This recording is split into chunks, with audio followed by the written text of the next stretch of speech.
bad time, but you just crossed the line. You wanna get wild? Okay, I'll show you why. Better come right, better look trying, getting into our level, cause you might die. Never the time, trying to start a battle, bleeding isn't in my blood. It's so put to die, lots of beating you is what I do, yeah. Body on body, I'm naughty, not even sorry. And when you pull up, I pull up a little late to the party. La la la la, loaded, I was born for this, there ain't no point in avoiding it. I know it, I bet better beat you, I beat you, I get back you. Evening's freedoms, those of the hellish diving persuasion. Tonight's intro was If How It's Done was a Viking battle song by Unhuman, who has crafted several such masterpieces on his channel. Tomorrow I'll be showing off Takedown in the Viking battle chant style, which is my personal favorite song from the Netflix movie, and you just know that Golden is going to be in the lineup somewhere too. Now, before I get into anything else, my bestie from another nestie, Lady Alecto, has tried her paw at signal interference on her own channel, linked in the description below. She is attempting to untie that age-old cultural Gordian knot, AI, through empathy and reason. Go on and check her out once you let your fill of Democratic news. Speaking of which, the evening news.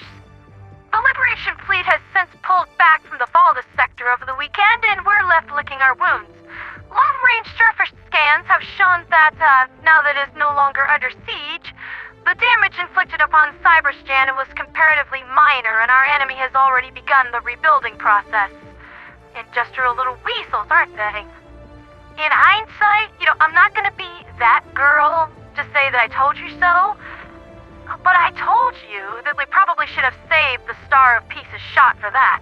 We should have saved it for something important rather than blowing all of our load on something that was a glorified weapons test, and you all very nearly broke the DSS in the process. Just breathe, Pond, let it go. To make matters worse, intercepted communications have revealed the cyborg's intent of building megafactories on other planets, and that they intend on making a push towards super-Earth space as soon as they regroup. And I do believe the hammer will fall on that sooner than later. And here is the most critical part of all of this. It is that we completely failed at destroying the Automaton mainframe's command bunker. As far as we can tell, it remains fully active, seriously fluffing Miffed off and plotting our demise as we speak. At the very least, we're outside of an awful jamming field, and I have the bandwidth to resume using my emote system.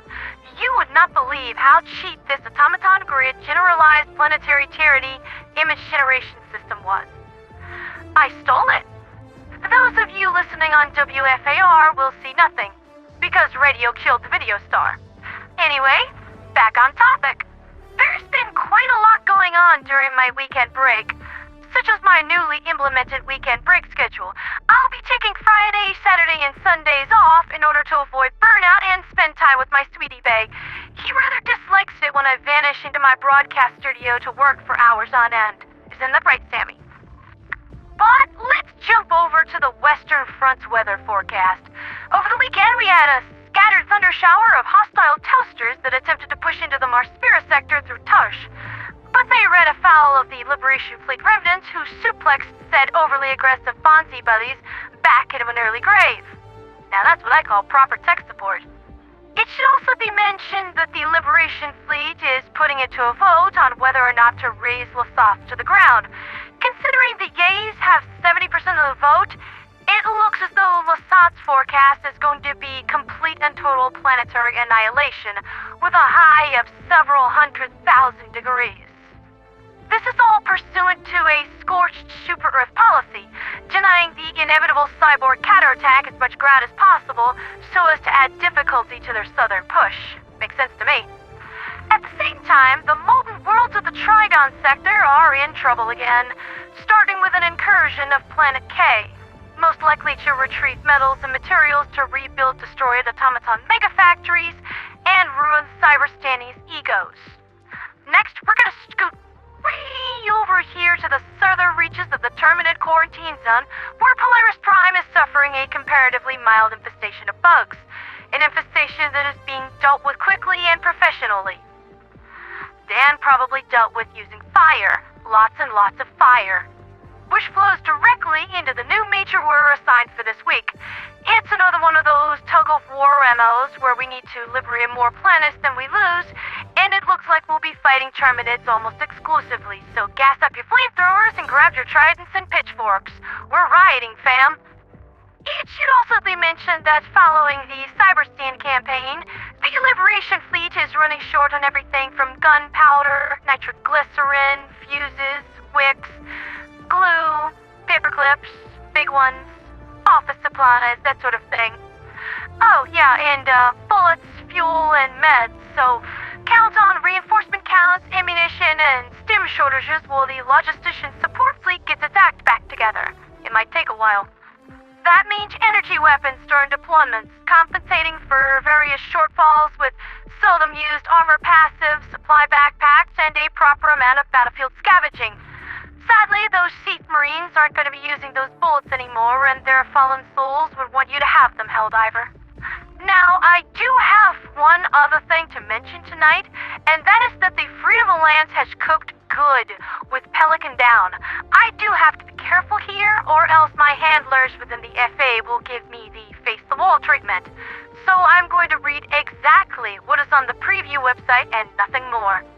An immersive audio story designed to be experienced during actual gameplay. Up to 4 players connect to a shared session on pelicandown.com, and as they play through missions, a fully produced experience unfolds in real time. Voice actors, sound design, an original script, and full soundtrack. SEAF Kilo Squad has been deployed to repair a damaged fuel station deep in contested territory, and they need Helldiver support to evacuate the station's personnel while they work. What starts as a straightforward operation quickly reveals something worse. The damage wasn't caused from a storm, like the INTA predicted. As the situation unfolds, Kilo Squad finds themselves isolated and outgunned. Through it all, you'll be patched into their comms, fighting your own mission while listening to their battle chatter. Kilo Squad features Mason Coleweather, a quick-witted explosive expert, Henry Cooper, the wide-eyed rookie on his first deployment, David Romero, the team's grizzled veteran, and Ben Belmont, the squad leader trying to bring them all home alive. Your squad, their story. Would you like to know more? Click the link in the description below. So when does all of this go live? Well, everyone's talking about it, and the talk says tomorrow. That's been Liberty's Latest with me, Pondera the Radio Angel. Tomorrow is going to be one heck of a day, Helldivers, and I don't have to be a psychic or a certified meteorologist to know that we are going to be in for far more evil alien incursions. Be it bullet, bomb, sentry, or the occasional orbital napalm mirage called in Danger Close. Sorry about your eyebrows, Alecto.